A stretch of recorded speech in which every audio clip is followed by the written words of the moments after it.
মধ্যপ্রাচ্যের যুদ্ধের ঘনঘটা আর ক্রমবর্ধমান অস্থিরতায় সৃষ্টি হয়েছে চরম উদ্বেগ। ইরান ও ইসরায়েল যুক্তরাষ্ট্রের মধ্যকার চলমান সামরিক উত্তেজনার জেরে ওই অঞ্চলে অবস্থানরত নিজেদের নাগরিকদের দ্রুত এলাকা ছাড়ার নির্দেশ দিয়েছে ওয়াশিংটন। নিরাপত্তা পরিস্থিতির দ্রুত অবনতি ঘটায় মার্কিন পররাষ্ট্র মন্ত্রণালয় এই জরুরি সতর্কবার্তা জারি করেছে। মঙ্গলবার আল জাজিরার এক প্রতিবেদনে এই তথ্য জানানো হয়। প্রতিবেদনে বলা হয়, নিরাপত্তা ঝুঁকির মুখে থাকা 14টি দেশের তালিকায় রয়েছে বাহরাইন, মিশর, Iran, Iraq, Israel, Jordan, Kuwait, Lebanon, Oman, Qatar, Saudi Arab, সংযুক্ত আরব আমিরাত এবং ইয়েমেন।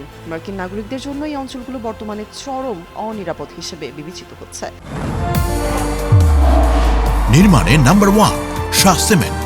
মার্কিন সহকারী পররাষ্ট্রমন্ত্রী মাওরা নামদার এক এক্স বার্তায় জানিয়েছেন, বিশেষ করে ইরান, ইরাক, জর্ডান, লেবানন এবং ইসরায়েলে থাকা মার্কিনীদের দেরি না করে নিরাপদ গন্তব্যে চলে যাওয়া উচিত।